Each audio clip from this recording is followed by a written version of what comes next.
ನಮಸ್ಕಾರ ವೀಕ್ಷಕರೇ, ರಾಜ್ಯ ಸರ್ಕಾರದಿಂದ ಒಂದು ಭರ್ಜರಿ ಸಿಹಿ ಸುದ್ದಿಯನ್ನು ಎಲ್ಲ ಫಲಾನುಭವಿಗಳಿಗೂ ಕೂಡ ಗೃಹಲಕ್ಷ್ಮಿಯ ಯೋಜನೆಯ ಬಗ್ಗೆ ನೀಡಿರುವಂಥದ್ದು.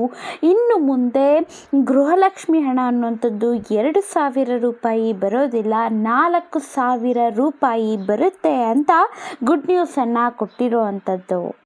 ಗೃಹಲಕ್ಷ್ಮಿಯ ಹಣ 2,000ದಿಂದ 4,000ಕ್ಕೆ ಏರಿಕೆ ಆಗಿದೆ. ಮತ್ತೊಂದು ನ್ಯೂಸ್ ಏನು ಅಂತ ಅಂದರೆ, ಗೃಹಲಕ್ಷ್ಮಿ ಹಣ ಇವಾಗ 2,000 ರೂಪಾಯಿ ಏನು ಕೊಡಬೇಕಾಗಿತ್ತು ಅಲ್ವಾ, ಅದನ್ನು ಒಟ್ಟಿಗೆ 6,000 ರೂಪಾಯಿ ಕೊಡ್ತೀವಿ ಅಂತ ಸ್ವತಃ ಖುದ್ದಾಗಿ ಲಕ್ಷ್ಮಿ ಹೆಬ್ಬಾಳ್ಕರ್ ಮೇಡಮ್ ಅವರೇ ಹೇಳಿದ್ದಾರೆ.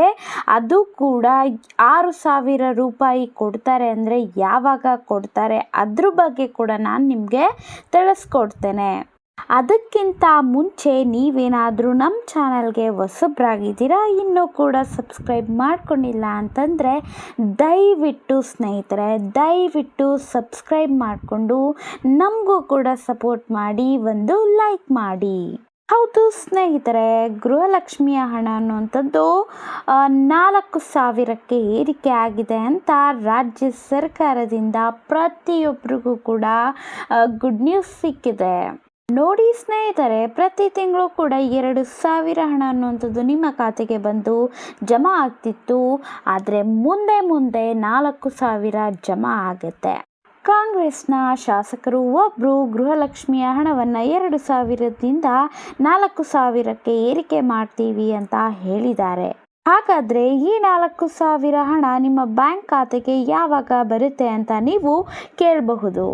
ಯಾವಾಗ ಬರುತ್ತೆ ಅಂತ ಅಂದರೆ, ನೋಡಿ ಸ್ನೇಹಿತರೆ, ಮುಂದೆ ಬರುವಂತಹ ವಿಧಾನಸಭಾ ಚುನಾವಣೆಯಲ್ಲಿ ನೀವು ಕಾಂಗ್ರೆಸ್ ಅವರನ್ನು ಗೆಲ್ಲಿಸಿದರೆ ಮಾತ್ರ ಈ ಒಂದು ಹಣ ಏನಿದೆ ಅಲ್ವ 2,000, ಈ 2,000 ಅನ್ನುವಂಥದ್ದು 4,000 ಬರುವಂಥದ್ದು ಸ್ನೇಹಿತರೆ. ಇದ್ರ ಬಗ್ಗೆ ಸಚಿವರು ಹೇಳಿದ್ದಾರೆ. ಅದು ಕೂಡ ಪ್ರತಿ ತಿಂಗಳು ನಿಮ್ಮ ಖಾತೆಗೆ ಬಂದು ಜಮಾ ಆಗುತ್ತೆ ಅಂತ ಸಚಿವರು ಮಾಹಿತಿಯನ್ನು ಕೊಟ್ಟಿರುವಂಥದ್ದು. ಸದ್ಯಕ್ಕೆ ಅಂತೂ ಇದುವರೆಗೂ ಕೂಡ ಏನು 2,000 ರೂಪಾಯಿ ನಿಮ್ಮ ಖಾತೆಗೆ ಜಮಾ ಆಗ್ತಾ ಇತ್ತು, ಅದೇ ರೀತಿಯಾಗಿ ಜಮಾ ಆಗುತ್ತೆ. ಇನ್ನೊಂದು ವಿಚಾರ ಏನು ಅಂತ ಅಂದರೆ ಸ್ನೇಹಿತರೆ, ಎಷ್ಟೊಂದು ಜನಕ್ಕೆ ಗೃಹಲಕ್ಷ್ಮಿ ಹಣ ಅನ್ನುವಂಥದ್ದು ಬರೋದಿಲ್ಲ. ನಿಮಗೂ ಕೂಡ ಬರ್ತಾ ಇಲ್ಲ ಅಂತಂದರೆ ಈ ಒಂದು ತಪ್ಪನ್ನು ಮಾಡೋದಕ್ಕೆ ಹೋಗಬೇಡಿ. ಕಡ್ಡಾಯವಾಗಿ ಏನು ನಿಮ್ಮ ಒಂದು ಗೃಹಲಕ್ಷ್ಮಿ ಹಣವನ್ನು ಪಡ್ಕೊಳ್ಬೇಕು ಅಂತಂದರೆ ನಿಮ್ಮ ರೇಷನ್ ಕಾರ್ಡ್ ಅನ್ನುವಂಥದ್ದು ಆಧಾರ್ ಕಾರ್ಡ್ಗೆ ಲಿಂಕ್ ಆಗಬೇಕಾಗಿರುತ್ತೆ. ಅಂದರೆ KYCಯನ್ನು ಮಾಡಿಸ್ಬೇಕು. ಮತ್ತು ಒಂದಷ್ಟು ತಿಂಗಳಿಂದ ನೀವೇನಾದರೂ ರೇಷನ್ ಪಡ್ಕೊಂಡಿಲ್ಲ ಅಂದರೂ ಕೂಡ ರೇಷನ್ ಕಾರ್ಡ್ ಕೂಡ ರದ್ದಾಗುತ್ತೆ, ಮತ್ತು ಗೃಹಲಕ್ಷ್ಮಿ ಹಣ ಕೂಡ ಬರೋದಿಲ್ಲ. ಮತ್ತು 15 ವರ್ಷದಿಂದ ನೀವು ಆಧಾರ್ ಕಾರ್ಡಲ್ಲಿ ಯಾವುದೇ ರೀತಿ ಅಪ್ಡೇಟ್ ಮಾಡಿಸಿಲ್ಲ ಅಂತಂದರೂ ಕೂಡ ಗೃಹಲಕ್ಷ್ಮಿ ಹಣ ಬರೋದಿಲ್ಲ. ಮತ್ತು ನಿಮ್ಮ ವಾರ್ಷಿಕ ಆದಾಯ ಅನ್ನುವಂಥದ್ದು 7 ಲಕ್ಷಕ್ಕಿಂತ ಕಡಿಮೆ ಇರಬೇಕು. ಮತ್ತು ನಿಮ್ಮ ಮನೆಯಲ್ಲಿ ಯಾರು ಕೂಡ ಸರ್ಕಾರಿ ನೌಕರಿಯನ್ನು ಮಾಡ್ತಾ ಇರಬಾರ್ದು. ಅಕಸ್ಮಾತ್ ನೀವೇನಾದರೂ ಮಾಡ್ತಾ ಇದ್ದೀರಾ ಅಂತ ಅಂದರೆ ನಿಮಗೆ ಗೃಹಲಕ್ಷ್ಮಿ ಹಣ ಅನ್ನುವಂಥದ್ದು ಮುಂದೆ ಬರೋದಿಲ್ಲ ಸ್ನೇಹಿತರೆ. ಇದಿಷ್ಟು ಆಗಿತ್ತು ಮಾಹಿತಿ.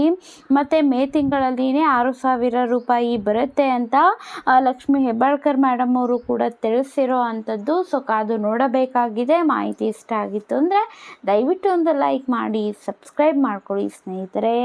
ಧನ್ಯವಾದಗಳು.